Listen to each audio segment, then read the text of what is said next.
Good morning, everybody. This is a coffee show today. See, I can't even get my throat clear for waking up yet. It is an early morning. I've got Scott and Jessie from the Compass just checking in. You know, we like to get them on at least like once a month or so to talk about some of the things that they know way more about than I do, because they've been at it and know more people, and more people are willing to talk to them because their platform is bigger than mine, and blah, blah, blah, blah, blah, blah. You know how it goes. So we've got Jessie and Scott, and we're going to talk about some stuff, mostly about how I like to pick fights on their Compass Facebook page, but we'll see what happens. So we're almost in agreement at gmail.com, Facebook, Twitter, YouTube.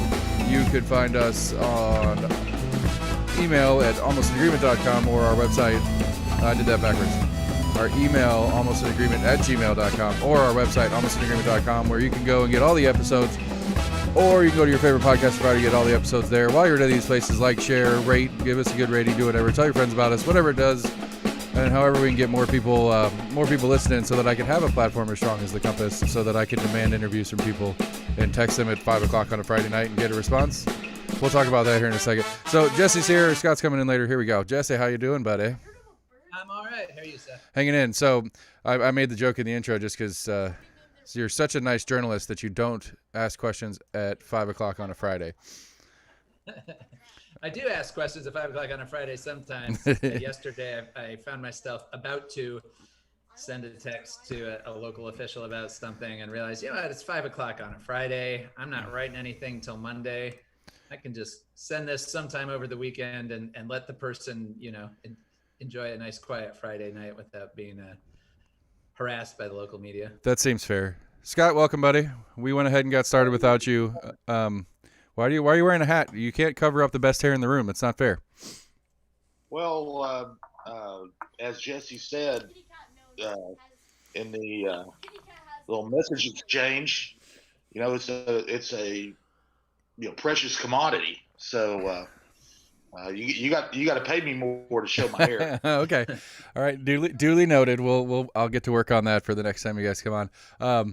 So I guess that does transition to probably one of the, I think the most, well, maybe not the most, but one of the more hot topics that's going on right now is the labor conversation. And it's one of the things that I guess this is a two-part discussion. It's more of the weirdness of how social media works, as well as the actual labor shortage thing, because like I listen to it, I hear a lot of people talk about it, and Matthew Park likes to throw in the stat of how few people are actually on unemployment in Knox County, which I acknowledge is probably a fact. I don't, I try to give people the benefit of the doubt when they put at least good sources for their information up.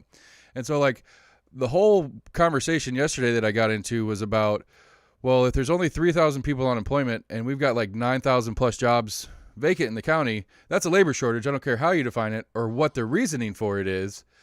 So even if the unemployment insurance is not part of at least the bulk of the conversation, how are we in a position where we have 6,000 less people than jobs? And so like I always get in trouble on those because it always comes off like I'm defending the mayor's unemployment insurance complaint or something like that, which is not my intent. I'm just trying to understand better the situation. So I guess part A of it is the narrative on how social media kind of breaks down into a fight automatically, because I feel like I got attacked for being supportive of Jacobs, which I am and I'm not, depends on the situation, as opposed to I'm curious and trying to ask questions. And if the question sounds like it's against your man or for your man or whatever it is, it turns into a slap fight. And so that's my first, I guess, topic we can go on. Welcome to the media. Yeah, that happens to us too. I mean, when you ask questions, especially if you're challenging someone, they automatically think that you're biased against them or their stance or whatever. When you're just trying to get information. I mean, there are times that I've had to be, real aggressive in trying to get someone just to answer a question, and it's not that I'm biased against them. It's just that I want them to answer the daggum question. I don't want them to mealy mouth around or try to evade it. And And people do that all the time. I know, and I'm sure Jesse's experience is the same. So, I had that with the sheriff. Had the sheriff a couple weeks ago, and I asked him point blank, how many deputies in the field do you want to have? And he's like, well, I need 16 more. I was like, well, if you got 16 more, what number would that be? He's like, 40 short of what Department of Justice thinks we need to have for this number of residents.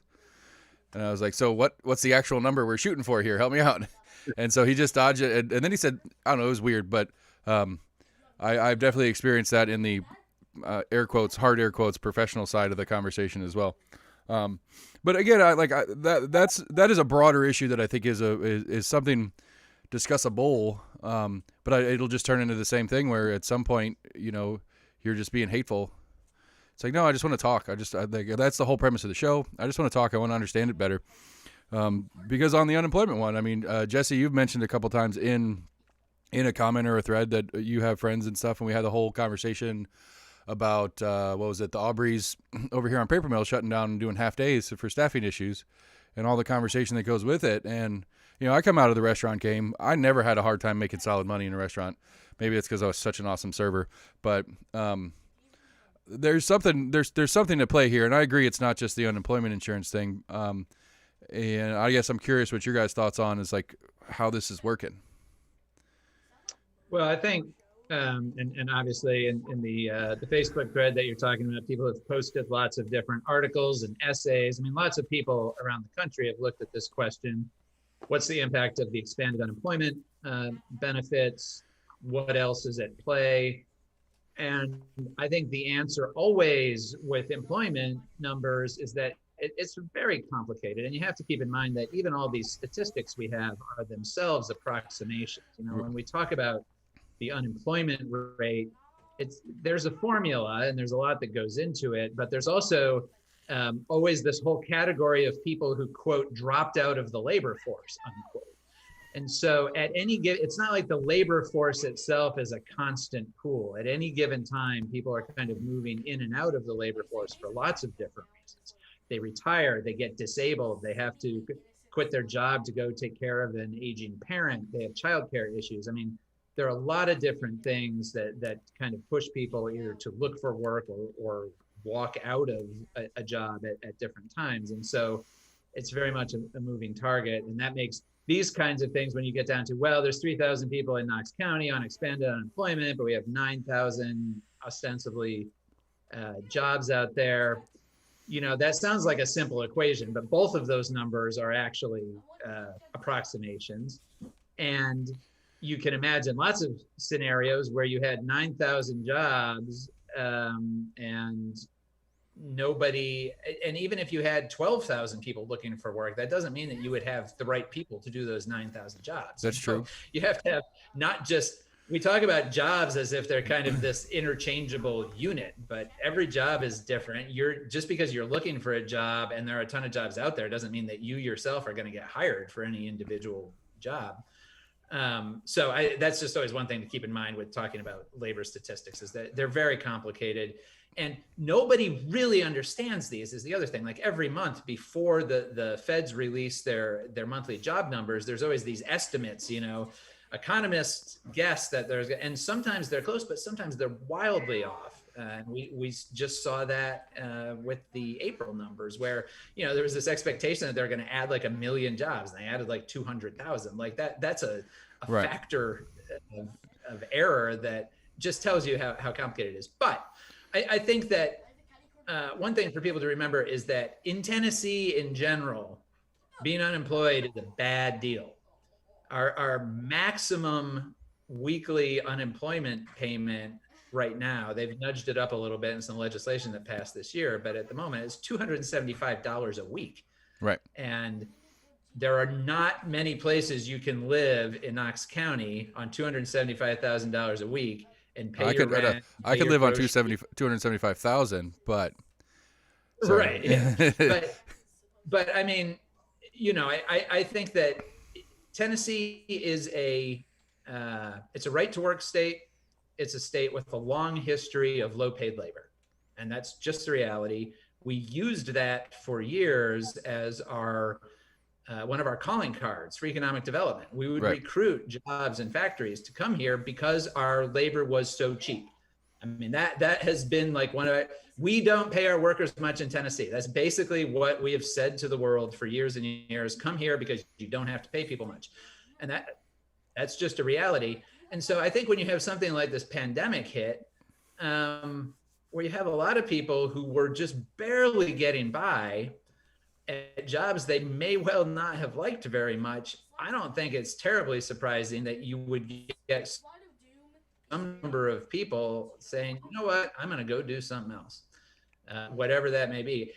One of the positive numbers that is on the other side of that equation is in the first quarter of this year, Tennessee saw a surge in new businesses starting that was historically unprecedented. It went up by a tremendous number from the same quarter last year, and it was the biggest quarterly jump in recorded history, as long as they've been keeping track of this. And so, and there's a direct connection between the unemployment rates in different parts of the state and people starting new businesses. Right. Some of the highest unemployment rates are in Shelby County, for example. Shelby County saw one of the largest gains in people starting new businesses. So, you know, it's just, all of these things are just guesses, but one thing you can look at that and guess at is that, well, some people have decided they're going to go and try to do their own thing, which we extol, right? We talk about entrepreneurship. We Right. want people to, you know, go out there and start their own business and so forth. But that's part of the picture too. And so when people talk about, well, we can't find workers because nobody wants to work, maybe they don't want to work for you. Right. You know, maybe they're off. It doesn't mean they're not working. Some of those people are out starting businesses and trying to make it. The one other thing I'll say there, and then Scott may have thoughts on this too, but is that I know people who own restaurants. I actually know several people who own restaurants in East Tennessee, in Knoxville, in Sevier County. I have heard them talk for years, well before the pandemic, about how hard it was to find good workers, people who were willing to show up, be dependable, be responsible. So that has been an issue for that industry in particular for quite some time now. It definitely was exacerbated by the pandemic. Right. And I also know some servers who walked out of restaurant jobs last year and have not gone back to restaurant jobs because restaurant jobs, as anybody who's worked them knows, are stressful under the best conditions. And we're still coming out of the pandemic. You know, it is still a somewhat stressful situation out there for a lot of people. So I think that that industry in particular, which, as we know, pays, what is it, $2.75 an hour or something like that, plus tips. It's been working on what you could argue is an antiquated wage structure for a long, long time, and they have been struggling to fill those positions for a long, long time. At the same time, I will say that the people I know who own restaurants are not having to close because they can't find people, because they pay their workers well. I know a guy who owns restaurants in downtown Knoxville who did everything he could to take care of all of his workers during the pandemic. He kept them on salary as long as he could, even after the restaurants were closed. He made sure every single person got signed up for unemployment. He kept in touch with them to let them know his plans. He's not having trouble filling those positions. I think there were people who during the pandemic did not do that. They just shut down and everybody went away. And when you have to rebuild an entire workforce from scratch, obviously That's hard. That is a fair point. And I think on all the new business part too is that we haven't seen the snapback from this rubber band in expansion of businesses, and there are some of them that are going to fail anyway, just because I don't know what the current number is, but it's especially in restaurants, it's like 50% don't last 3 years at least, and so we've got a lot of snapback coming from that too, and part of that is poor management, and poor management is not being able to hire and maintain and keep a good staff on hand. And I do think I didn't know that. I knew there were good new business numbers, but I didn't know it was historically large. And so to me, that's one of the bigger factors I think at play, because especially people that are new to new businesses, employees are the hardest thing to deal with as a business owner. Not because they're people, actually, exactly, because they are people, and people are complicated and they have their own things going on, and trying to manage adults is is probably the hardest thing most people have to do with as a business owner. That, and then navigate all the red tape that is owning businesses in a state like Tennessee. And it used to be, and it probably still is technically, Tennessee is a cheap place to live, and so you could get away with some of those lower wages. But I'd have to look and find some of the indexes, but it feels to me just tangentially that cost of living is going up pretty quick. Gas is up. I mean, buying a house right now is the probably worst position anybody could be in. Groceries are getting a little bit more expensive or getting smaller. I was reading a story, I want to say it was New York Times or something like that a lot of your major brands are going from 14 ounce to 12.5 ounce packaging, but the pricing stay the same. So it's their sneaky way to raise prices on you. And so that's one of the things that I'm trying to figure out on the other side of the conversation is everybody talks about wages as a primary problem. And I don't disagree with it as an issue in employment and wages being small, but cost of living, wages matching cost of living, and what can we do to change cost of living issues is one of my things that it seems like nobody's willing to talk about in the conversation. It's always that, raising the minimum wage to 15 is the fix all. And it's like, I don't think it's a fix all. I don't think it's the worst thing ever, but when gas is now getting up at $3 a gallon, which for us is huge, but if you're in New York or California, $3 a gallon's super low. But as these costs go up, that minimum wage becomes even a bigger problem, I suppose. And that's such a hard conversation to try to have with people about the other side of it. Healthcare being another big one, obviously. Because I had Jen McMahon on, and she apparently MIT put this cool little calculator thing together. You can put in your zip code, and it'll tell you what their algorithm, I guess, kicks out as your living wage. And I mean, I have 2 jobs in the podcast that doesn't pay me, but my household is under living wage by this MIT algorithm, and it's like I feel like I'm doing pretty well. And so, like, I'm confused on those kind of things too, because it's like, I don't know. The long term, I don't know how it's going to shake out, but it's interesting to me because I think hers for my household, if I were the only one working in my house, I think I need to be making $24.72 an hour is what the MIT thing says. Which, I don't know. I'd have to do the math. My day job, I don't make that, but between the 2 jobs combined and stuff like that, I probably average around that. But it's still, that's a $25 an hour for, and I don't know. I guess to me, one of the issues in that is it assumes where some of the different costs are coming from, because in the cost of living part, it's talking about healthcare, but I get healthcare from my day job. And so it's like, well, you're saying I need to make $24 an hour. Well, I could probably figure out the math on how much my employer kicks into my insurance part of it and then divide it out and see how much that's adding to my per hour, but that's not in their algorithm. And so it's a little confusing on that end. So I don't know. I one of the things to me historically is it's this, like you said, you said it well, is that there's lots of jobs, but there's not a lot of people that can fill that specific job. Somebody in the conversation had the example of there was a friend of theirs that was hiring. They had 3 people, tons of applicants for each of them, and they filled 2 of them real fast. But the third one, they had a hard time filling because it had a very specific, I don't know, job description, I suppose is the best word. And so one of the things to me that has gone away and culturally is we don't hire to train anymore. We want people pre-trained as employers. Which on some things I get it, on doctors and stuff like that. I want a surgeon who's been trained on how to be a surgeon, but like businesses aren't willing to train much anymore because they don't want to take that cost on, which I get. But at the same time, if you're begging for employees, but you're not willing to teach them how to do the job, how does that equal out, for lack of a better word?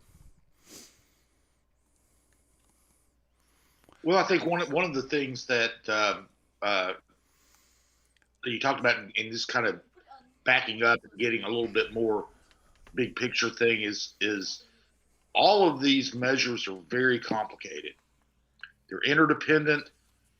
They're complicated. And that goes for, calculating cost of living. It goes for, why, certain commodities increase in cost and others don't. And all that. That's very complicated, and really, there's no silver bullet for any of it.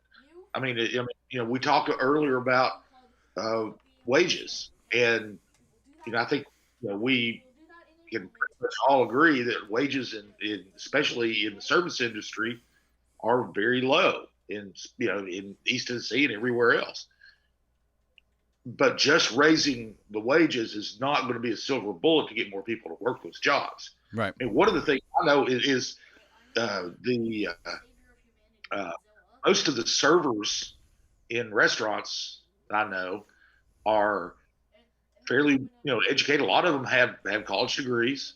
A lot of them are very intelligent, can do a lot of things. And I think the pandemic gave them the motivation because they were unemployed to try some of the other things. Right, and some time to push that direction too, for sure. Yeah, and and I mean, one thing you mentioned is, well, you used to work in a restaurant. Well, you don't now. Well, I mean, and better work.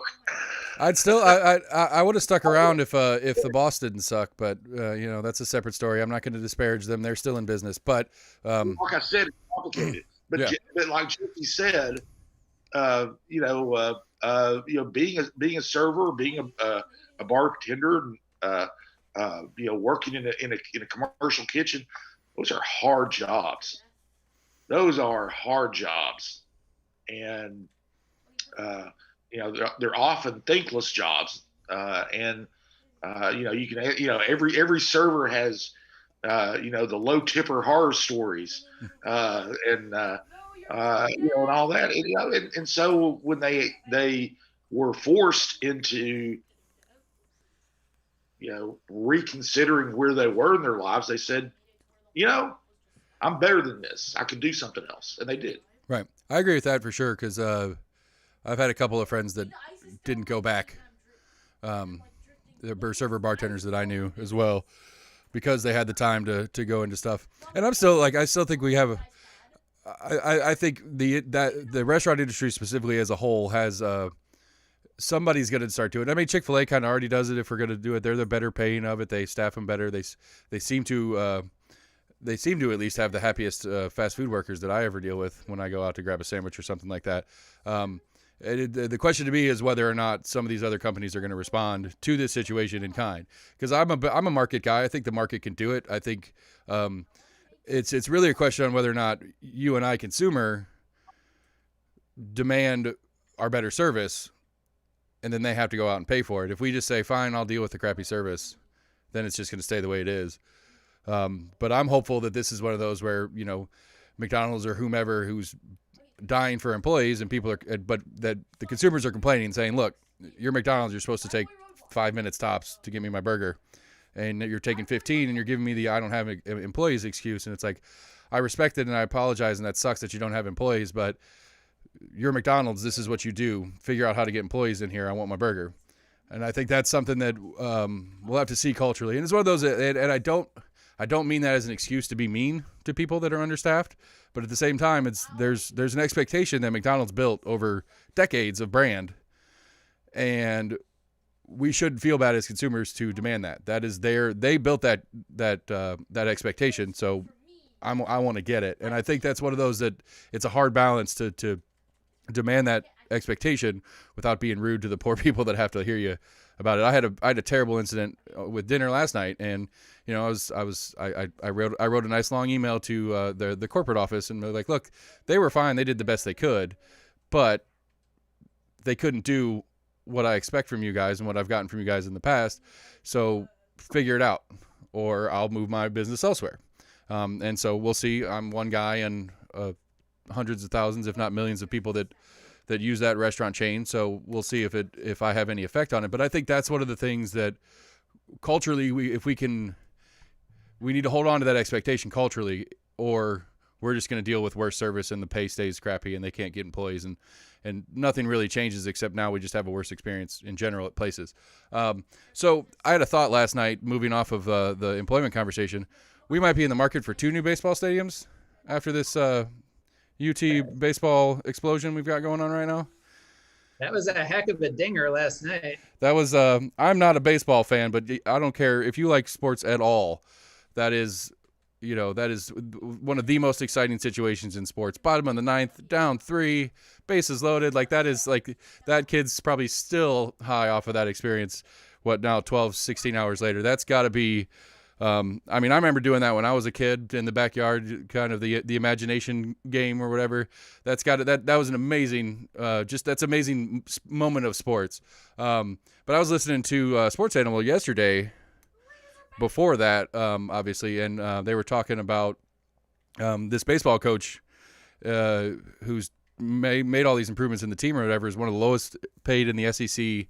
But apparently, in conversations with with whomever, he's like, "I'm good with whatever. I want the program to grow." And what's more important to him is that we have, apparently, of the 14 SEC schools, we have like the 10th. Baseball facility in quality and size and all that kind of stuff. And so it sounds to me like UT is pitching, or he is pitching, pun intended, for a new baseball stadium on campus. And so the generic one, and we were talking about this with the main show guys in our group chat last night. It's like, sounds to me like a perfect opportunity to add another sales pitch to the Smoky Stadium thing, and we can dual use that thing, or this now gets us to quadruple or whatever. But my take on that is UT doesn't share that way. I don't think if UT baseball gets a stadium, they get a stadium. They're not going to be a sharing stadium with a pro team off campus. Yeah, it's an interesting question. Early on, and I'm talking like 2 or 3 years ago, in the discussion about a potential new downtown stadium, there was some talk about, and this was before Randy Boyd was president of UT. There was some talk about, well, maybe there would be a way to have a shared facility with UT. I haven't heard, and Scott can chime in if he has, I haven't heard any discussion about that in quite a while. I don't think the calendars really work out because there would be overlap between the seasons. Right, and if we have a crazy good season like this and we end up hosting portions of the tournament, it's not just UT playing there. It's, this regional is now playing out of here, and now we got what we had 4 games yesterday?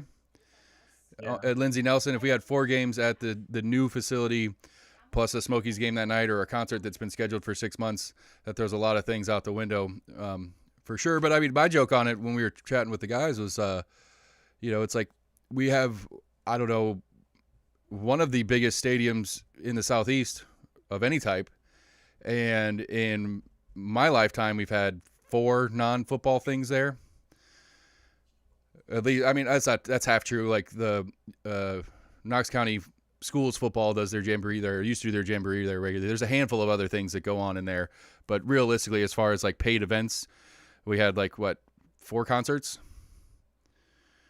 But that is going to change, and it's one thing that sort of got put on hold by the pandemic, because just the year before the pandemic, that is when they first allowed alcohol sales in Neyland Stadium, and they brought Garth Brooks in. And at that point, there was and I think we'll see a return to this as we hopefully are legitimately on the other side of the pandemic. You'll see more things planned for Neyland Stadium, because they were definitely putting the kind of pieces in place to do that right before everything shut down. One other thing I just want to mention, just because I think it's interesting, is that UT has had its greatest sports success and excitement this year out of its baseball program, which is not where you typically look for UT sports excitement. And Austin East High School has had its greatest excitement out of its soccer team, which I don't know how many people even knew that Austin East High School had a soccer team before this year. Not high. And so, we don't cover sports, but sports intersects kind of with public and civic life in a lot of ways. And I find both of those interesting, just in kind of, they're both very good stories. They're the kind of stories that people like, because it's this kind of excitement coming from a place that you don't expect it. And in both cases, UT and Austin East, for very different reasons, but kind of, needing that boost a little bit and getting it. Right. Yeah. I agree 100%. The UT athletics has kind of been a back burner conversation, or at least we're complaining about failures at every level.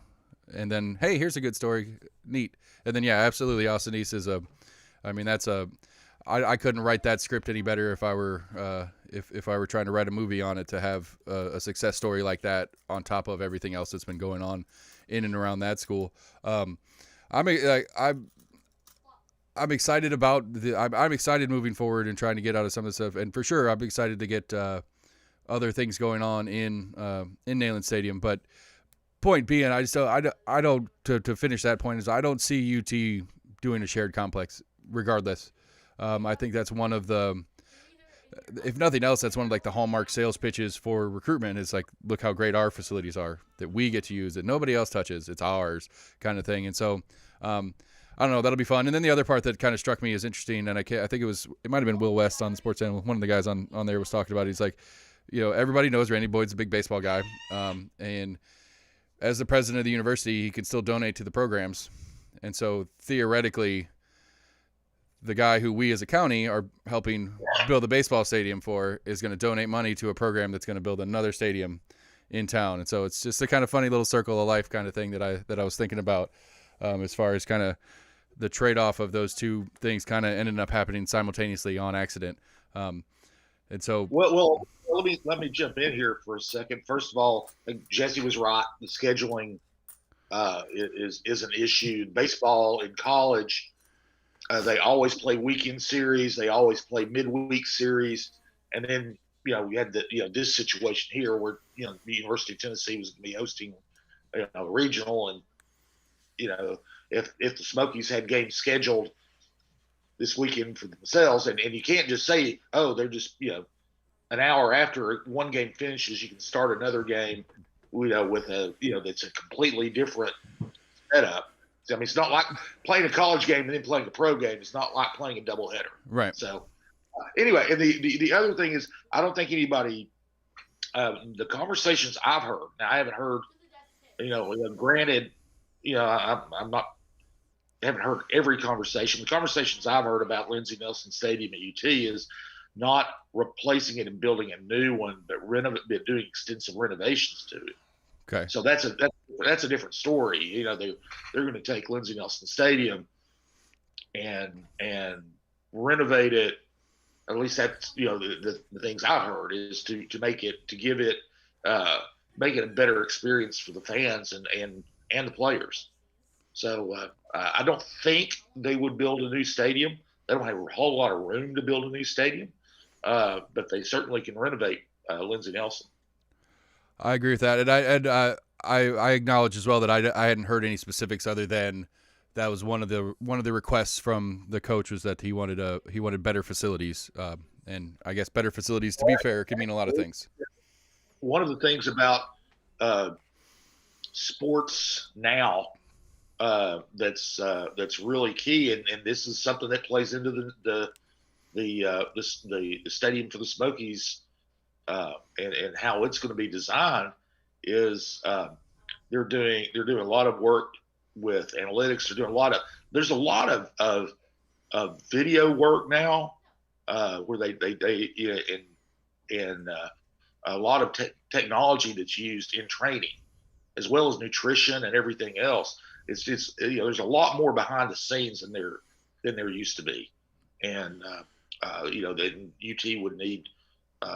They might want more facilities for that, whereas the baseball team might have to borrow facilities from the football team for some things. Now they could have their own. Right, trading rooms, weight rooms, and all the higher technology parts of those. I follow for sure.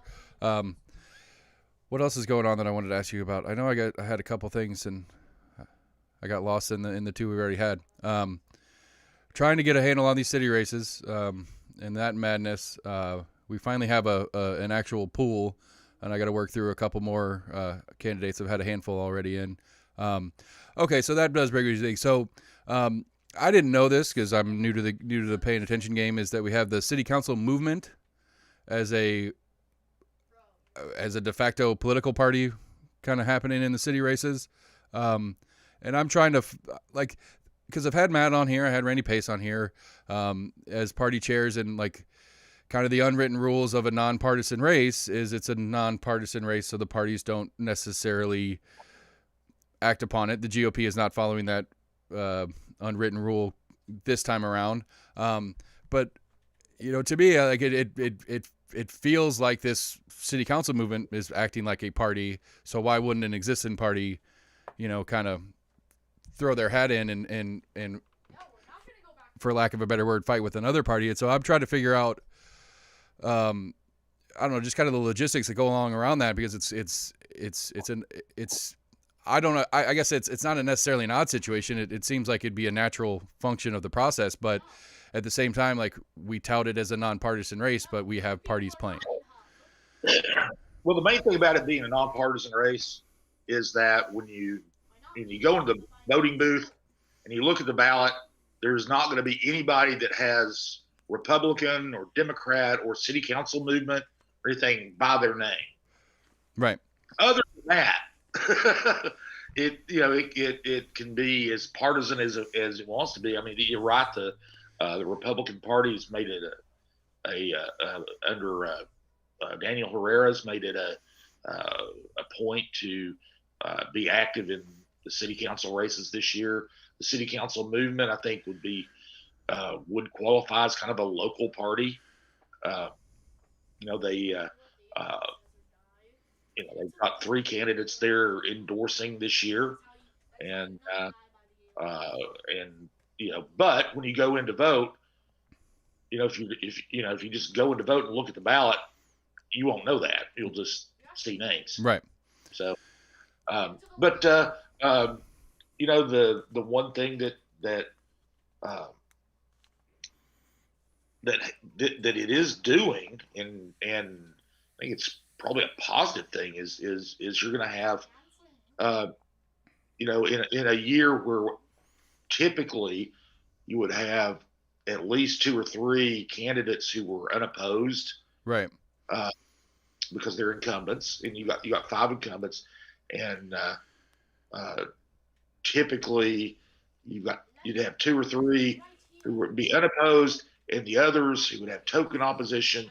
But now you've got at least a chance to really discuss the issues that are facing the city. They're different now than they were 4 years ago when these incumbents were first elected. Right, and I think you have the real curiosity to me is whether it's going to drive any better than average turnout, because traditionally, as I understand it, these odd year city races, especially non-mayoral, tend to have very, very poor turnout, to the tune of 1,200, 1,500 people in a primary, and then I guess like times 5 or 6 for the general. That's it's a itty bitty number traditionally. So I'm curious to see how that plays out once we get into the actual primary cycle and whether we get better numbers.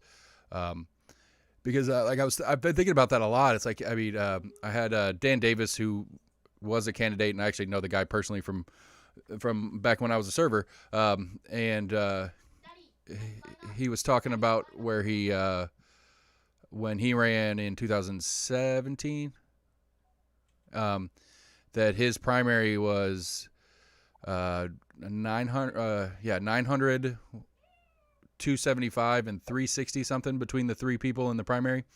And thinking about that, and I think he's District 4, so that was Lauren Ryder's first run.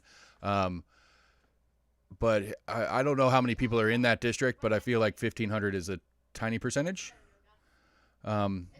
And then, then he had the SEMA situation where she got blown out in her district. I'm still trying to wrap my head around how I feel about the actual election process, I suppose, of the city races. It's the district primary with the citywide general. I'm not sure. I can't figure out if I like it or not. Like it's I get it, but I don't at the same time. Like, it's really confusing to me, for lack of a better word. I understand how it works. I just don't understand who that benefits mostly. Right. Well, the history of that, it goes back to the early 1970s. And if you think about what was going on in American history, Tennessee history, Southern history in the late 60s and early 70s, what was the big thing that was happening? African Americans were getting to vote for the first time, really.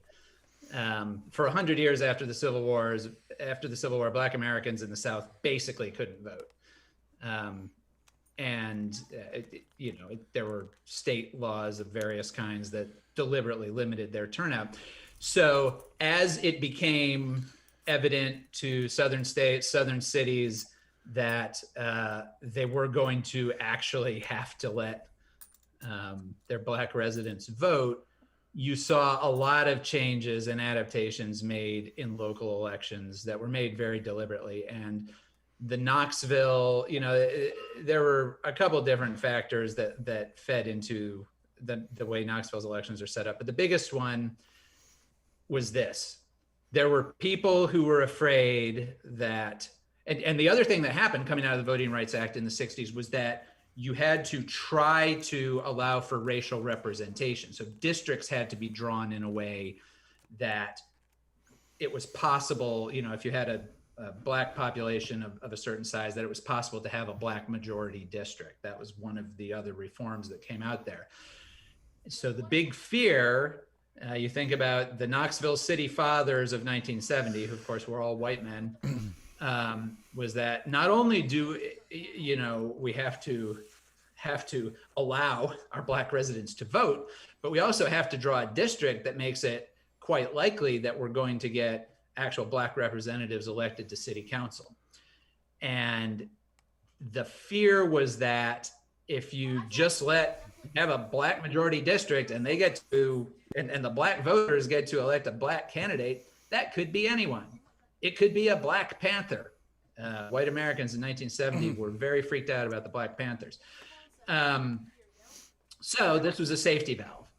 This was saying that, yes, we'll let the district vote, but then the top two finishers, even if it's like 99-1, it doesn't matter. The top two finishers go citywide, and the whole city, which of course in Knoxville's case is overwhelmingly white, gets to also weigh in.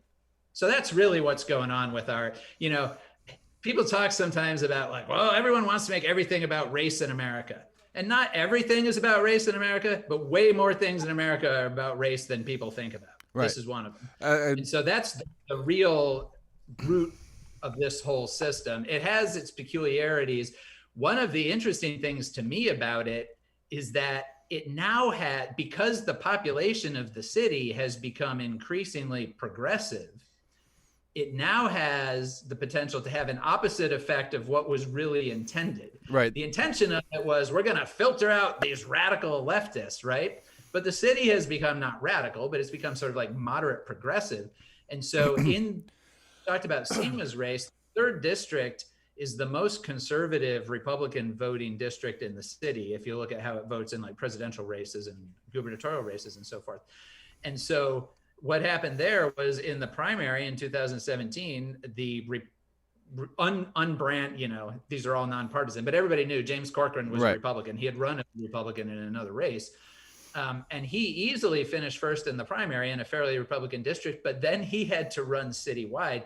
And so this kind of measure that was put in place to try to mitigate against quote unquote more radical candidates actually ended up electing a Democratic Socialists of America representative from the most conservative district in the city. So this is one of those like unintended consequences things where measures get put in place at a certain time for certain political reasons, but 30 or 40 years later, they could end up serving sort of the opposite purpose. Right. Because, And so for me, the person who doesn't like the party play and kind of stuff like that, anyway, it says to me, it's like, it was a mistake. It was a mistake originally to set it up this way, in my opinion, and it's now come full circle to being a mistake the other way. And both versions of the mistake I don't like, because it should be, to me, it should be the district gets to pick who represents them, period. And so why does I'm lucky enough to not live in the city, but if I did, I think I'm real close to District 2. So if I want Roberto or whoever to be mine, but the east and the south and the north side of Knoxville want whatever the other candidate is, it's like, well, you pick your own, I'll pick my own, and then our own will talk to each other, because that's how this representative government thing should be working. Have you guys heard any conversation about any adjustments to that moving forward, or is this is how we elect city officials, period? No, there's no talk about that I've heard of Well, there anybody. was 2 years, 3 years ago, there was an effort. This was actually while I was still at the city, not in the district races, but in the at-large races, because where this really becomes weird is in the at-large races, which run citywide anyway. The top two finishers from the primary go on to the general automatically. And so you have these weird situations where you might just have two people in a race and they have to run in the primary, but then the same two people go on and run in the general, and you literally end up running the same election twice because it's citywide both times. So there was a proposal to change that so that if somebody in an at-large race won more than 50% in the primary, they would just automatically be elected, which is what happens with the mayor. That's how the mayor's race works. It's on the right. It's just a one name on the. It's an automatic one name on the general ballot because they won the primary by majority. That wasn't the Rogero administration that I was part of kind of floated that because it felt kind of silly to just literally run the same election 2 times in a row. Right. But city council members didn't want to do it. They kind of liked the way things were. And so that conversation didn't go anywhere. And yeah, in terms of changing the way the districts vote, there hasn't been any serious talk about that I know of. Gotcha. Well, one thing too that this setup does, and I'm sure it goes back to Jesse's point of the reason behind this is that city council, every city council member and the mayor are elected by the exact same electorate. So you're going to get, in the 60s or in the 70s and the 80s and the 90s for the most part, when you still had a more conservative majority in the city council was pretty much conservative. You might have one or two progressives or liberals on there, but for the most part, it was very conservative. As that the demographics have changed and the city's become more progressive politically, then that's what you're getting. And they're all, it's the same pool of voters. Right. Who so that is, so you're not going to have as much of a difference in city council members as you might in county commission, for example. Right. So, I guess to me, it just feels like I would rather have a district, if a district is politically polar opposite to the rest of the city council in this case, if that district is truly polar opposite to the city at large, that even though it may not make functional changes, I'd still rather see that one vocal person that has to fight back against every issue because their district is not like the rest of them, instead of it just being like, well, we're all kind of on the same page and we all roll forward the way we roll forward. But I don't know, like it's year and a half in now. I feel like I'm more lost than I started at trying to keep up with everything. It's just, it's head scratching as I physically scratch my own head and thinking about it. Just, it's fun. I've had a really good time getting to know different people and stuff like that. But like, there is no end in content. There's no concern about a dry spell of things to talk about on the show. As I say that, I've run out of ideas of things to talk about. Well, let me throw in one thing about the elections there, because I think that one thing that's interesting with these races this year is it is to some degree testing this idea of nonpartisan politics. Mm-hmm. And, the city is nonpartisan, school board is nonpartisan. And you have people who will say, well, they're not really partisan. I know that was one of Randy Pace's things, like nobody's nonpartisan, everybody, and Republicans, especially in recent years, have complained a little bit that, nonpartisanship, because nonpartisan races are city races, and cities across the state have kind of tended to turn more liberal in recent years. And so now you have Republicans complaining that these nonpartisan races are it's a way for people to cover up and not tell people what their affiliation really is. I don't quite buy that for a couple of reasons. One is that I actually worked at the city, and I think being part of a nonpartisan administration was a very different feeling than if we had been an explicitly partisan administration. I had a lot of people I worked with who I didn't know what their political leanings were. There were definitely Democrats and Republicans both in like the upper reaches of the administration, which is less likely to happen in a more explicitly partisan administration. But on city council this year, the incumbents who are running many of them are attracting bipartisan support. If you look at the people who have been on the host committees or on the donor list for like Tommy Smith, Lauren Ryder, Andrew Roberto, who are all, relatively, I guess you'd say, moderate progressives. Right. Of the kind none of them super. Right. Of the three bodies that are kind of being presented, they're at least between the other two. They're the center of the three, maybe more traditionally left of real center, right. But of the three, they tend to be more centered of the options, I guess is the best way I can think of to put that. Yeah, and I think that the fact that they're attracting donors who are both high-profile Democrats and high-profile Republicans suggests that there are people who think that city government should remain nonpartisan, and that we'll see if any of these more explicitly partisan candidates, either the more conservative ones or the more progressive ones from the city council movement, actually manage to beat an incumbent. Anything is possible. I've given up on predicting elections because I've been wrong sometimes. But I think everything favors the incumbents, and one of the things that favors them is that they are not partisan, that they're not out there running these more explicitly ideologically driven campaigns. I don't disagree with you there, other than the couple of kickoff events that I stopped in on. They tend to congregate with some of the more explicitly Democrat candidates that are out there. I mean, I got to finally meet Gloria Johnson through campaign kickoffs, and for Knox County, if Gloria Johnson isn't the most blue of the blue, I don't know who else I could pick for that seat. Maybe Sam, but. And so there is a support structure at play for all three kind of subsets that are happening in this nonpartisan city race kind of thing. Because like Matt Shears likes to tell me how little his party, the county party, does on these city races. Yet every time I go out to one of these events, he's there, and there's the same 4 or 5 people there that are countywide kind of party players that tend to be support structure for each and every one of these events. So as much as he says they don't do it, they pretty clearly do, in my opinion.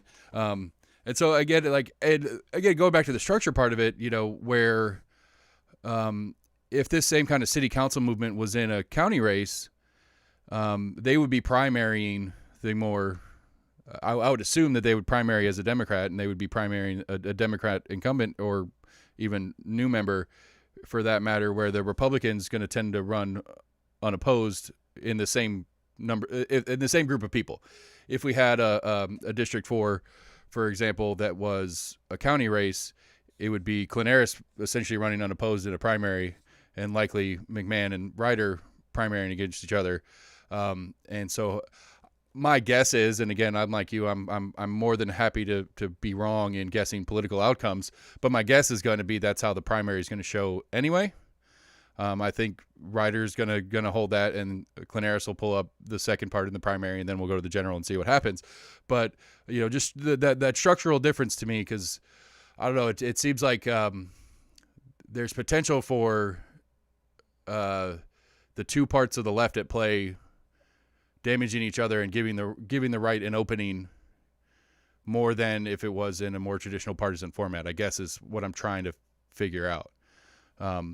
Like you get some weird, again, just to hypothetically sticking with District 4, some big groundswell for McMahon comes out and Ryder gets dumped in the primary process, and then we have a super progressive versus wherever. I mean, Clanaris seems to be pretty conservative. I've got him coming up next week. I'm excited to meet him. So there's potential for a big shift in this format, where I think it would be less so if it was a more traditional partisan primary. Maybe, I don't know. I could be wrong on that, but It's just the thought process I've had trying to wrap my head around this, because I'm not a city resident, so I've never voted in city races, and I will continue to not.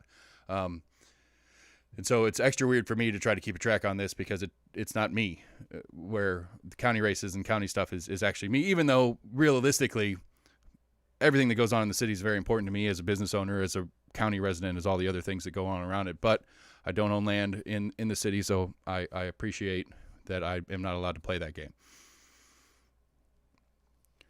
One primary I'd keep an eye on is the first district, because I think it's possible there you might get a different scenario than the one you're talking. I agree with you about the fourth district. That's the most likely outcome of that primary, not just because of party affiliation, but if you look at the funding that the candidates have. Well, I only use that one because I had all three on the tip of my tongue. It wasn't because I thought it was likely. It's just because I all three candidates were in my brain at the time, so that I wanted to make sure I named people correctly, didn't mix districts. But yeah, District 1 with Smith and right, it's Tommy Smith, David Hayes, and Elizabeth Murphy. Hayes is fairly well established as a city council movement candidate, and he ran last time around. I think it's entirely possible, although again, like, we'll just have to see. But you could come out of that primary with Hayes and Tommy Smith. You know, it could be the sort of moderate progressive and the more progressive candidate going through, just because Elizabeth Murphy's not very well known or particularly established in that district. Yeah, and because Hayes ran against Smith in the appointment part. He was in that conversation when they were appointing that position when Welch left, right? That's right, and he also ran for the at-large seat against Janet Testerman, so in 2019. So he's he's running in an election, and he was also up in the appointment process. So gotcha. Because I've reached out to him. I'm trying to get him on the show. I haven't been able to establish a point of contact with his campaign yet, but I intend to. I want to get as many of those candidates in here as I can to get to know them and give them a place to put their message out so they can reference it for people. So I don't know, guys. What else is what one last new and exciting thing, and then we'll go on with our beautiful Saturdays. Anybody? I think this whole fight, to the extent it's a fight about police and schools, is pretty interesting. Okay. Because it's one of these cases where I feel like symbolic politics is kind of overwhelming the substance of the discussion. Yeah. I think if you look at what the school board has actually been discussing, and certainly what the superintendent has said, nobody in the school system is talking about removing armed security from schools, or even removing, police from schools. The superintendent's not talking about that. Nobody on the school board has proposed it. The most they've talked about is wanting to revisit and review the kind of agreement that they have that allows sheriff's deputies and KPD officers to be in schools. The most likely outcome of this is either that nothing changes about that arrangement, maybe they come to some small revisions so that the city feels comfortable staying in it and keeping KPD officers in schools. But if you look at the rhetoric that's gone on around it, you've had this sort of, tremendous surge of county officials of various kinds, coming out to, I'm in favor of police in schools. And it's kind of a straw man argument. There are activists out there, it's true, who are calling for police to be removed from schools, but there's nobody in the actual school administration or structure itself that's talking about that at all. I don't think there's any question that when school opens in the fall, there will be armed officers in Knox County schools.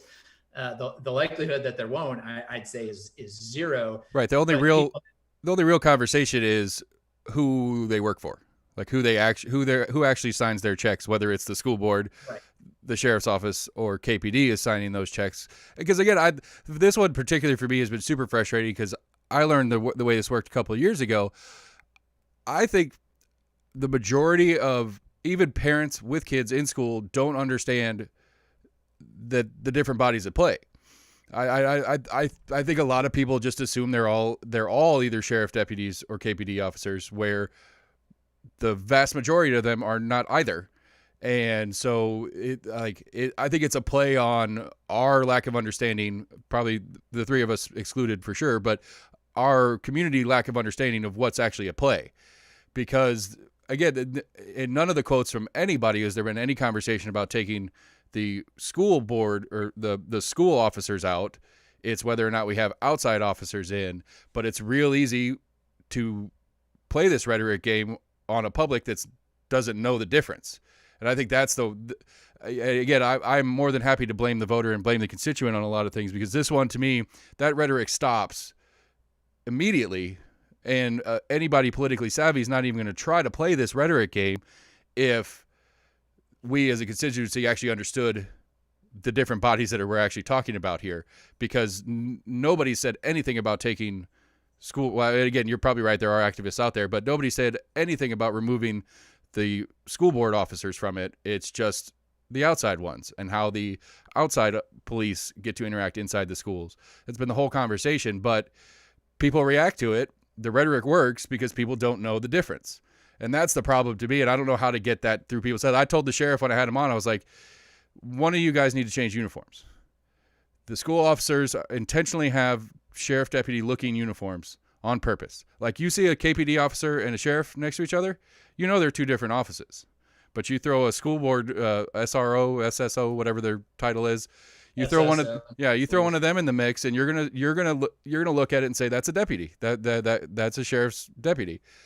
And that whether that was I'm assuming that was intentional when they were designed or whatever, but like that part of it on a public who doesn't pay a lot of attention anyway makes it real easy to say American Cannon's trying to take the police out of the school. It's like, well, yes, she's trying to take the police out of the school, but not the school resource officers. It's a different body, and people not knowing better can fall trapped to that kind of rhetoric, and that drives me crazy. That's really one of the well, and you have a bunch of politicians. I mean, the county officials who have kind of weighed in with these big flag waving, we need to keep our schools safe and whatever. They know that, but it's an easy political point to make to say that I'm in favor of something that actually nobody's against, and I think for watching the school board deal with it, the school board is trying to have a somewhat more sophisticated conversation, which is about the actual structure of these agreements. But it's gotten overwhelmed by this kind of pro-police, anti-police national rhetoric that a lot of times when you bring that kind of national framing into local issues, all it does is, like you're saying, it confuses people and it makes it hard to actually talk about the real issues. Right. Because I think, because I 100% I agree. Because I think my very layman's take on it is I think it was a very useful political tool for Kincannon in the way she announced it. And that helps sell her to the more progressive left that would actually be on board with getting all police officers of any sort and kind out of school. I think it had potential to help her budget, because even though it was only 15, that's 15 less new officers KPD needs to hire to fill in holes. But then Mayor Jacobs doing the same game on the opposite side, because it has the political sway and stuff like that. And it's a chance for him to poke at Kincannon, which anytime they can do it, they're going to poke at each other. And so it drives me nuts, because again, it's such a stupid, it's an inaccurate argument when it comes up. We end up arguing about, and this is a universal for plenty of political topics, but the powers at play figure out how to get us arguing about what's not actually at play, so that what is actually happening is seen as less interesting, less exciting, and gets less public input and critique and stuff like that. And that frustrates the crap out of me. Like that's the most frustrating thing to me, because it's like every time I get in a conversation about it, I get going, and then I'm like, oh, hold on, time out. We need to go back to the beginning and what's actually happening, and then let's have the conversation. And so having to re-explain just out of sheer laziness, it gets tiresome. So anyway, we wanted to go ahead. Earlier, you kind of glided over, but it's also a very important point, is that there are 14 Knoxville Police Department officers who are assigned to the schools. If the city, if they are no longer assigned to the schools, that's 14 officers who can be deployed in the field. And APD is about 40 officers short of their uh, uh, their allotment. I mean, they could have 416 officers, and they only have around 375. And it changes a little bit depending on when people retire and all. And I mean, one of the problems they've had ongoing for years is they're understaffed, and taking those officers from the schools, putting them on the streets, as long as the schools still have security, which was part of the whole thing anyway, is it actually is something that KPD probably would welcome. It wouldn't solve their problem, but it would be right, because the sheriff is telling me that a starting city cop gets like 40. It's like 40 a year, give or take, for a starting city cop. I mean, 40,000 times 15. That's a pretty healthy number to not have to add to budget if you could take it out of the spot over here. Budget. They're budgeted for 416 officers. Right. They're only paying about 375 of them. Right. So, they're not, even, I mean, and these are officers they're already paying for. Right. So what it is just a reallocation of resources they already have that has no impact on the budget at all. Right. But I guess my point would be that if they kept the 15 in the schools and added 40, that would up the budget, where if they take the 15 they wouldn't do that, Seth. Okay. They don't do. They would still be capped at 416. Okay. Right, and so it's not a budget issue, but it is a personnel issue. Right. It's where those actual officers are. Yes. Gotcha. Okay. So random stupid question, and we'll call it a show. So when they're allocated for 416 officers and only have 375, give or take, what happens to that 40?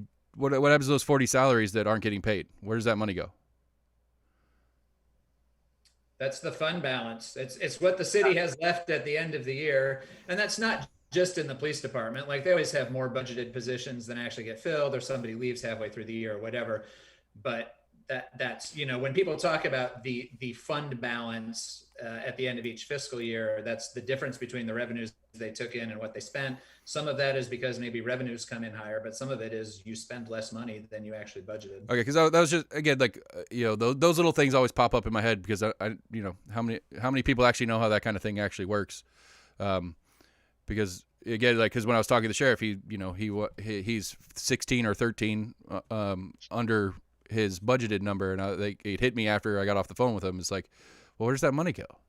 So I guess it sits in the account, and if they hire people, it starts to cover it. It goes back to the general fund, and that's something that probably both KPD and the sheriff's office wishes that at the end of the year, any money budgeted for them that they didn't spend on salaries, they got to keep and use for, whatever. We're going to buy another helicopter or whatever. Right. But that's not how it works. The money all goes back into the general fund and then has to be rebudgeted year after year. Right, which goes to one of those big, fun, ridiculous things where it's like the need to spend the money or you lose the money next year kind of concerns. So, all right, guys. Well, I appreciate it. It's always fun to check in with you all. If you have any last words, maybe do a full plug for the handful of my listeners that somehow haven't figured out how to find you guys and subscribe.